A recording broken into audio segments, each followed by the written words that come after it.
Hello, Shoppies. Welcome back in another episode of Travel and Understand the Hourglass. Hope so that you guys are doing really very well. So yes, without wasting your time, let's dive together in the another episode of Madness. तो episode का start उसी scene से होता है जहाँ पर count का हाथ जो है एरिया के ब्रेसलेट पे लगता है और काउंट के गिरने के साथ ही एरिया के ब्रेसलेट के जेम्स भी हैं वो काउंट के साथ गिर जाते हैं और यहाँ पर एरिया और मिली दोनों ही मतलब थोड़ा सदमे में होता है। बेशक मिली जितनी भी बुरी हो लेकिन फादर के गिरने का सदमा तो मेरे ख्याल से हो गई, लेकिन यहाँ पे फादर जो है उसको बहुत बुरी तरीके से गिर जाता है। एरिया बहुत शॉक्ड होती है। यहाँ पर जो मिली है वो अपना काम करती है और चीखना शुरू कर देती है, कहती है कोई आओ मदद करो। एरिया ने हमारे फादर को ज़मीन पे धक्का दे दिया। एरिया कहती क्या मतलब कि कहना क्या चाह रही है। और यहाँ पे जो मिली है वो अभी भी चीख रही थी कोई आओ प्लीज़ जल्दी आओ। और यहाँ पे एरिया कहती है मुझे मुझे जल्दी से हार ग्लास को पलटना होगा, मेरा हार ग्लास वो कहाँ है। और वो फ़ौरन से हार ग्लास को पकड़ के कुछ करती है, उससे पहले वो देखती है कि सामने कोई था और ये कोई और नहीं ऐशर था। और एरिया बोलती है ऐशर तुम यहाँ पे क्या कर रहे हो। और ऐशर उसको गोद में देता है और फिर यहाँ पे मिली को भी दिखाया जाता है कि वो ऐशर को देख लेती है। और फिर सडनली वो दोनों गायब हो जाते हैं। यहाँ पे मिली बोलती है कि क्या ये क्या था, मतलब कि वो दोनों कहाँ चले गए। और यहाँ पर जो सब है मतलब कि यहाँ पे हमें एरी को दिखाया जाता है जो कि होश में आती है और कहती है ऐशर वो मैं कहाँ हूँ। और ऐशर बोलता है लेडी तुम जब मैं वहाँ पहुँचा तुम बेहोश हो गई थी, क्या तुम ठीक हो अब। तो वो कहती है ऐशर मैं बिल्कुल ठीक हूँ, लेकिन तुम यहाँ पे क्यों हो, मतलब कि मैं कहाँ पर हूँ। तो कहते हैं दरअसल तुम अभी एक विला के अंदर हो जो कि फॉरेस्ट के बिल्कुल बीच में है। और क्या तुम्हें चोट तो नहीं लगी लेडी एरिया। तो वो कहती नहीं मतलब मैं बिल्कुल ठीक हूँ, आग ग्लास का है। और वो देखती है तो आग ग्लास उसके पास होता है। वो कहती थैंक गॉड ये मेरे पास है। जब मैं बेहोश हो गई थी मेरा दिल मुझे लग रहा था बंद हो गया था उस सफोकेशन की वजह से। मुझे समझ नहीं आ रहा यहाँ पे क्या हुआ है। और यहाँ पे ऐशा बोलता है लेडी एरिया क्या आप ठीक है। और वो याद करती है कि मुझे समझ नहीं आ रहा ऐशा यहाँ पे क्यों आया था, मतलब कि उसके आने की कोई वजह नहीं थी, वो वहाँ पर क्यों आया, उसका तो दिन भी नहीं था यहाँ पर आने का। और वो ये बात जो है वो ऐशर से पूछ लेती कि आज तो आपने विजिट करने आना भी नहीं था तो आप आए क्यों। तो ऐशर ने कहा दरअसल वो मैं आपकी ब्रेसलेट की वजह से आया। आपके ब्रेसलेट में एक इंडिकेटर लगा था जिससे अगर आपकी ब्रेसलेट टूटी तो मुझे खतरे का अंदाज़ा हो जाता, इसलिए मैं फ़ौरन ही वहाँ पहुँच गया। मुझे माफ़ कीजिएगा, मैं सिर्फ आपकी मदद करना चाहता था, लेकिन मुझे लगता है मैंने आपको मुश्किल में डाल दिया। एरिया खामोश हो जाती है और सोचती है हाँ जब ब्रेसलेट टूटा था अगर मैं पास में चली भी जाऊँ तो मेरे ख्याल से लोगों को उस ब्रेसलेट के टूटे हुए जेम्स मिल ही जाएंगे। और तब क्या अगर मेरे वहाँ पर जाने के बाद भी मिली ने चीखा और शोर करके सबको भुला ही लिया, मतलब मैं करूँ कि क्या, मुझे समझ नहीं आ रहा मैं क्या करूँ। मैं अब उस टाइम में भी वापस नहीं जा सकती जब मिली ने मुझे आवाज़ दी थी, मतलब मैं अगर उसको जवाब ना देती तो मैं शायद बच जाती। मुझे समझ नहीं आ रहा हो क्या रहा है यहाँ पर। और ऐशर को बहुत उदास दिखाया जाता है। अरे कहती ओ ऐशर मुझे माफ़ करना, मैंने तुम पर गुस्सा कर दिया, मतलब कि तुम तो बगैर कुछ सोचे समझे यहाँ पर आ गई थी मेरी मदद करने की थी। आई एम सॉरी, मैं दरअसल सिचुएशन की वजह से बहुत ज़्यादा गड़बड़ा गई थी। तो ऐसे कहता है कोई बात नहीं मुझे फ़र्क नहीं पड़ता। और उसके बाद आर्या को गले लगाता है वो कहते हैं शुक्र है कि तुम ठीक हो, मतलब मेरे लिए सबसे बड़ी बात यही थी। और यहाँ पे आर्या कहती है ओ मुझे तुम पे तरस आ रहा है और अपने आप पर भी, फिर से मैं फंस गई हूँ एक बुरी सिचुएशन में। और यहाँ पे आर्या जो है वो मिली की तमाम तर बातें जो है ऐशर को बता देती है। ऐशर कहता है ओह वाकई कि ये सब लेडी मिली ने किया, मुझे यकीन नहीं आता इस बात पर। तो आर्या कहती है हाँ मैं क्या कह सकती हूँ। तो ऐशर ने कहा मैं तो बस इस नियत पे यकीन करता था क्योंकि मुझे लगता था वो तुम्हारी फैमिली है। तो आर्या कहती है फैमिली, तुमने अभी देखा ना कि मिली कैसी है, मतलब कि उसी की तरह बाकी लोग भी हैं। यहाँ पे जो मेरी फैमिली है वो सिर्फ और सिर्फ मेरी माँ है। तो ऐसे कहता है ओह तो अच्छा ऐसा है, खैर जो भी हो तुम फिक्र मत करो, मैं तुम्हारी मदद करूँगा इस क्राइम से तुम्हें निकालने में। और जो असल इंसान है क्रिमिनल है उसको इसकी सज़ा ज़रूर दिलवाऊंगा। चलो अभी हमें जाना चाहिए एक ट्रिप पर। वो कहती है ट्रिप, हमें अभी घर जाना चाहिए। तो ऐसे कहता है नहीं हमें अभी एक सीक्रेट ट्रिप पे निकलना है। फिर हमें यहाँ पर काउंट का महल दिखाया जाता है जहाँ पर सब बोलते थे काउंट रोशन उन्हें क्या हुआ है, यहाँ पर चल क्या रहा है। एरिया यहाँ पे मिली जो है वो गार्ड्स को बताती है कि हाँ ये सही है। एरिया ने हमारे फादर को धक्का दिया और फिर वो यहाँ से भाग गई। सारी जो सर्वेंट्स होते हैं वो कहते हैं मिस एरिया वो ऐसा नहीं कर सकती, मतलब उनके पास तो कोई पर्पस भी नहीं है ऐसा कुछ करने का। लेडी मिली यकीनन झूठ बोल रही हैं। और यहाँ पर जो वो बुरी लड़कियाँ हैं वो भी आ जाती हैं और कहती है बेशक उसी लड़की ने ये सब किया। वो वो लोरी वेंच है, उसको कोई तमीज़ नहीं कि उसे किसके साथ कैसा बिहेव करना है। और अगर आप लोगों को यकीन नहीं आता, आप लोगों ने वो स्टेयर पे पड़े हुए ब्रेसलेट के जेम्स नहीं देखे, वो ब्रेसलेट उसी का है और उसने ही बताया था ये क्राउन प्रिंस ने उसे दिया था। तो ये झूठ कैसे हो सकता है। लेडी मेरी बिल्कुल झूठी बोल रही, वो लड़की उस लड़की ने किया है और वो लड़की बहुत ज़्यादा बुरी है। उसे जो आप पकड़ो। और लेडी मेरी आप फिक्र मत करें, हमने सुना है अकाउंट की जो हार्ट बीट है वो चल रही है, वो बच जाएगी। और मेरी जब ये बात होती है वो शॉक्ड हो जाती है, वो कहती क्या अकाउंट बच नहीं सकते हैं, मतलब उन अगर वो कॉन्शियस हो गए तो उन्होंने सब कुछ बता देना सर को, ये मुमकिन नहीं है। और उसके बाद वो याद करती है कि जब फादर को मैंने धक्का दिया था अचानक से वहाँ पर जो पर्सन आया था वो क्राउन प्रिंस ही था, लेकिन वो फिर वो कहाँ गायब हो गया। उसके बाद हमें कैरेज दिखाया जाता है जिसके बाद हमें कोई पर्सन दिखाया जाता है जिसका हमें अभी तक नहीं मालूम। वो बोलता है क्राउन प्रिंस कहाँ है, मुझे पता चला था वो यहाँ पर है। और सामने बैठा होता है क्राउन प्रिंस, वो बोलता है ओह तो विस्कॉन तुम आ ही गए, मुझे माफ़ करना तुम्हें इतनी देर रात को बुलाने के लिए। तो विस्कॉन कहते हैं नहीं नहीं आपको माफ़ी मांगने की ज़रूरत नहीं, ये तो मेरे लिए मतलब कि बहुत ऑनर की बात है आप यहाँ पर आए।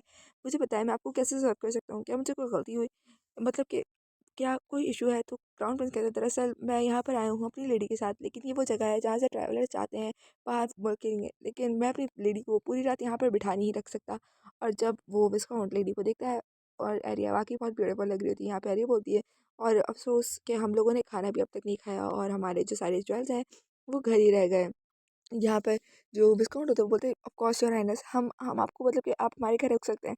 तो ये कहती है लेकिन हम एम्प्टी हैंडेड हैं, हमारे पास तो मतलब कि अभी बहुत वो है, मतलब कि हमें कुछ काम भी हो तो भी हम सर्वेंट को अपने साथ लाए नहीं। तो ऐसे बोलते हैं हाँ इसीलिए हम चाहते हैं कि हम ये ब्रेसलेट भेज दें। तो यहाँ पर डिस्काउंट बोलते हैं क्या आप अपनी ब्रेसलेट भेज के कई शॉप्स खरीद सकते हैं, आपको उसको बेचने की क्या ज़रूरत है। ये बात जो है वो दिल में बोलता है और फिर ऊंची आवाज़ में बोलता है कि लेडी आपको ये करने की बिल्कुल ज़रूरत है, आप मुझे इजाज़त दें, मैं आपकी बिल्स जो है वो पे कर दूँगा, आप इसकी फ़िक्र मत करें। तो ये कहती है नहीं मैं ऐसे नहीं कर सकती एज़ अ नॉबल, ये मुझे मतलब कि सूट नहीं करता, ये रूड है, मैं आपको इतनी मुश्किल में नहीं डाल सकती, लेकिन हाँ प्लीज़ अगर हो सके तो आप उसको नोट कर लें और मुझसे उस पे साइन ले लें। मैं आपको यकीन दिलाती हूँ बाद में आपको मैं इसके लिए पे कर दूँगी, मतलब कि आपका जो भी कर्ज़ा होगा या मतलब कि जो भी पेमेंट होगी वो मैं आपको ज़रूर लौटा दूँगी। तो एपिसोड के स्टार्ट में हमें आर्या को दिखाया जाता है जो कॉरिडोर में टहल रही होती है। वो कहती है कि वाकई ये जो पैलेस है बहुत अच्छा है, उन्होंने हमें बहुत अच्छे से डिनर भी सर्व किया, वो वाकई अच्छा था। और साथ में इन्होंने डिनर में हमें एक ग्लास मतलब कि एक ड्रिंक थी जिसमें अल्कोहल मिली थी।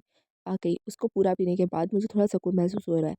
लेकिन अभी तक मैं मतलब कि मेरी कमिंग ऑफ एज सेरेमनी में है तो ये कुछ ज़्यादा ही जल्दी हो गया। वैसे पास में लाइफ में तो मैं अपनी ड्रिंक को ऐसे पीती थी जैसे कि वो पानी हो। खैर जो भी हो अभी मुझे बहुत अनकंफर्टेबल फ़ील हो रहा है। मेरे ख़्याल से इसी तरफ इंडोर गार्डन था और उसके बाद वो वहाँ जाती है तो सामने ऐशर बैठा होता है। तो वो कहती है ओह! तो यहाँ पर ऑलरेडी कोई मौजूद है। और उसके बाद ऐशर आर्या को देखने के बाद कहता है कि तुम अब तक सोई क्यों नहीं? क्या कुछ अनकंफर्टेबल है अंदर? तो आर्या कहती है नहीं वैसे तो ये घर से ज़्यादा कंफर्टेबल है, लेकिन बस मैंने शायद जो अल्कोहल पिया है उसकी वज़ह से मैं सुकून से सो नहीं पा रही। ऐशर कहता है कि वाक़ई इससे तुम्हारे गाल जो हैं बहुत लाल हो रहे हैं। तो आर्या कहती है तुम्हारे हाथ बहुत ठंडे हो रहे हैं, तुम्हें अंदर जाना चाहिए। ऐशर कहता है नहीं मेरे ख्याल से तुम अंदर जाओ, ये डेंजरस हो सकता है। और ये बात में मतलब ये जो जब ब्लड होता है तो आर्या उसका फेस देख के कहती है वाक़ई ये बहुत ज़्यादा क्यूट लग रहा है। और उसके बाद ये जो है मतलब कि आयशा से बोलती है कि मुझे नहीं मालूम था कि आपको इतना ज़्यादा काम करने को होगा। कहीं मैं आपको डिस्टर्ब तो नहीं कह रही? वैसे ये काम आपके पास आया कैसे? मतलब कि इससे पहले तो आपके पास कोई काम मौजूद ही नहीं था। तो ऐशा ने कहा दरअसल मैं भी कैपिटल गया था और वहाँ से लेकर आया हूँ काम। वैसे वहाँ पर वही सब हो रहा है जो तुमने मुझे बताया था, मतलब कि सब लड़कियाँ जो उस दिन आई थी पार्टी में उन्होंने एरिया बिली का साथ दिया और वही विटनेस बनी है। एरिया कहती है हाँ मुझे अंदाज़ा था और अब मैं क्रिमिनल बन चुकी हूँ।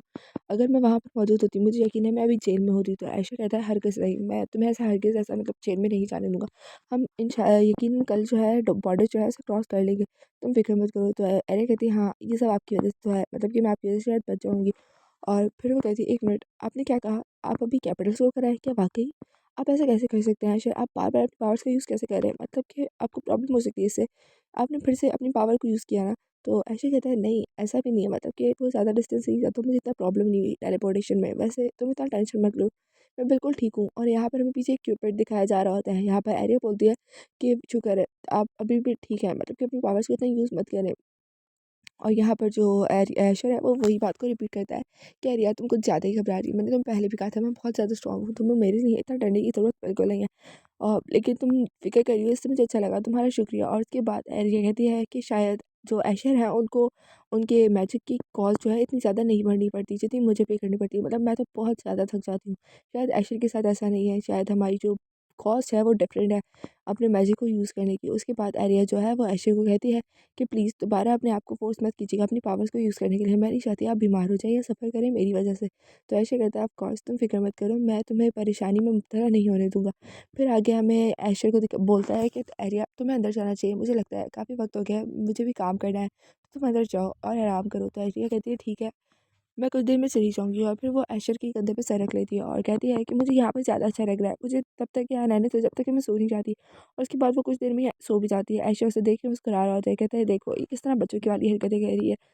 खैर अगले दिन हमें कैरेज दिखाया जाता है जो कि तैयार हो चुका होता है और यहाँ पर वही पर्सन जो है वो बैठा होता है, सामने खड़ा होता है और ये इनको ग्रीट करने आया होता है दरवाजे तक के। ऐशर बोलता है खैर हम लोग चाहते हैं हमें जाना होगा, तुम जितने भी अकाउंट्स हैं उन्हें रेडी रखो, हमारा सर्वेंट आके जल्दी से हमें बिल जो है वो पे कर देगा। तो वो बोलता है जो सामने पर्सन होता है वो कहता है ओके आप अपना ख्याल रखिएगा और ध्यान से जाइएगा। उसके बाद वो खड़ा होता है, वो कहता है वाकई में बहुत ज़्यादा नर्वस था इनके अचानक से यहाँ आने से। और फिर उसके पीछे जो पर्सन खड़ा होता है वो कहता है तो फिर क्या अब हम वापस काम पे लगे, क्योंकि वाक़ई करने को बहुत ज़्यादा काम है। और फिर हमें कुछ देर बाद वही पर्सन यानी कि वो ग्रे हेयर वाला पर्सन दिखाई देता है जो कहता है कि लॉर्ड हम मुझे एक बहुत ज़्यादा बड़ी शॉकिंग न्यूज़ रिसीव हुई है। तो वो पहले ही बेचारा डिस्टर्ब होता है क्योंकि अभी-अभी प्रिंस उसके घर से गया है, मतलब कि ऑब्वियसली वो नर्वस है और वो ज़्यादा शॉक्ड हो जाता है, कहता है क्या अब दोबारा कोई न्यूज़ है? मतलब कि क्या अब हो क्या रहा है? यहाँ पर वो उसको वो न्यूज़ दिखाता है और वो कहता है कि दरअसल मतलब कैपिटल में ये न्यूज़ फैली हुई है कि लेडी आर्या ने अपने फादर का कत्ल किया है और वो यहाँ से भाग गई है। और सामने जो पर्सन था वो कहता है क्या ये कैसे मुमकिन है? मतलब कि ये क्या कि कुछ भी छाप रही हैं, क्या बकवास है? और यहाँ पर वो बोल रहा था कि हाँ मेलोडी पता नहीं क्या कह रहे हैं, और यहाँ पे वो बोलता है कि तुम यकीन कर सकते हो वो लड़की जो अभी कुछ देर पहले यहाँ से निकली उसने किसी का मर्डर किया, ये कैसे मुमकिन है, कैपिटल से यहाँ आने में आधा दिन लग जाता है, ऐसा मुमकिन ही नहीं कि ऐसा हो सके। वो लोग तो अभी भी निकले हैं, मुझे यकीन है ये वही लोग होंगे जिन्होंने पास में बिली डायरिया के बारे में वियर्ड र्यूमर्स फैलाए थे, ये वही हैं। तुम फिक्र मत करो इसकी, छोड़ो, हमें तो अपने काम से काम रखना चाहिए, जो भी है ये जो लॉर्ड एशर है उसे वो खुद संभालेंगे। और ये कहते हुए वो उस पेपर को बहुत बुरे तरीके से मतलब कि बहुत बुरा तरीके से फ़ोल्ड करके डस्टबिन में फेंक देता है कि क्या बकवास हरकतें हैं। उसके बाद हमें जंगल में कैरेज को दिखाया जाता है और यहाँ पर जो दोनों सर्वेंट्स हैं वो बात कर रहे हैं एक-दूसरे से।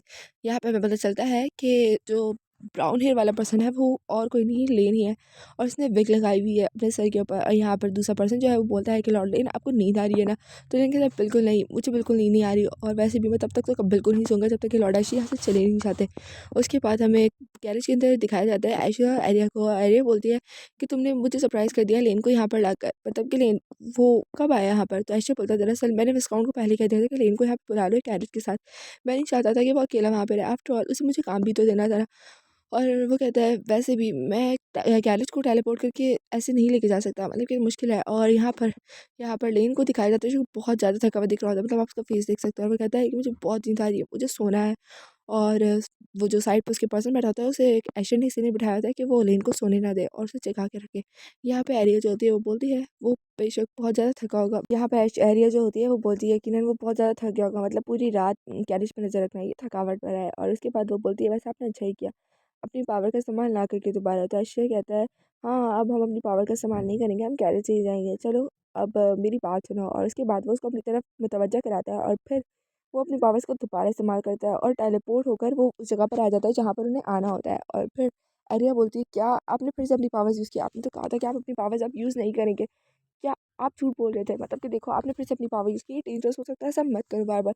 तो अक्षय कहता है नहीं, मतलब कि मैंने इतनी पावर यूज़ नहीं किया और मैं बिल्कुल तुम्हें उस विकास गैरेज में राइड नहीं करने दे सकता था, वो खतरनाक हो सकता था, तुम थक जाती तो मतलब ये मेरे लिए ज़्यादा प्रॉब्लमेटिक होता।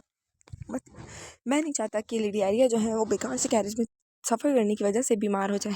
और उसके बाद हमें इनको आगे दिखाया जाता है जिसमें जो ऐशर है वो बोलता है कि मैंने लेन को कह दिया है कि वो कैरेज को यहाँ पर राइड करके ले आए, और जैसे ही वो यहाँ पहुँचेगा तब हम एक कंफर्टेबल कैरेज को लेकर उसमें राइड करेंगे, फिर मैं अपनी पावर्स का यूज़ नहीं करूँगा, मुझे आपकी टेंशन नहीं होगी। तो आर्या कहती है ओह ये ऐशर ये कुछ ज़्यादा ही काम कर रहे हैं, मतलब कि इतनी भी ज़रूरत नहीं है, मैं उसमें भी ट्रैवल कर सकती थी।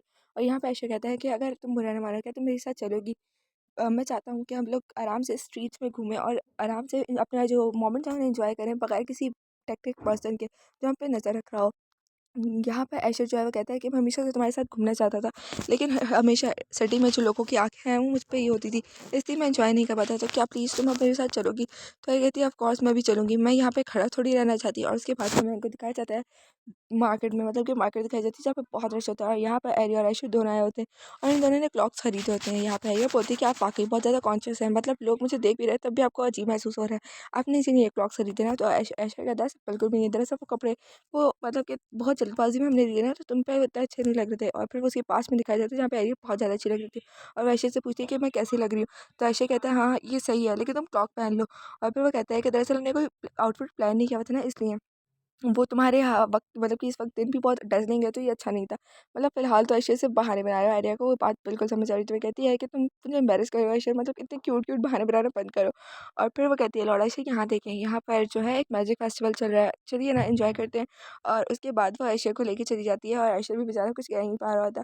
यहाँ पर हमें दिखाया जाता है कि ये लोग कुछ गेम्स खेलती हैं डिफरेंट टाइप्स की और मार्क्स भी खरीदते हैं। उसके बाद हमें ऐशा और आर्या को दिखाया जाता है जो बहुत एन्जॉय कर चुके होते हैं। ऐशा कहता है कि मैंने जब तुम्हें लास्ट टाइम उस कैपिटल में उस फेस्टिवल में देखा था, मुझे लगा था तुम्हें ये फेस्टिवल्स पसंद नहीं है, लेकिन मुझे ये देख के खुशी हुई कि तुमने आज का फेस्टिवल जो है उसे एंजॉय किया।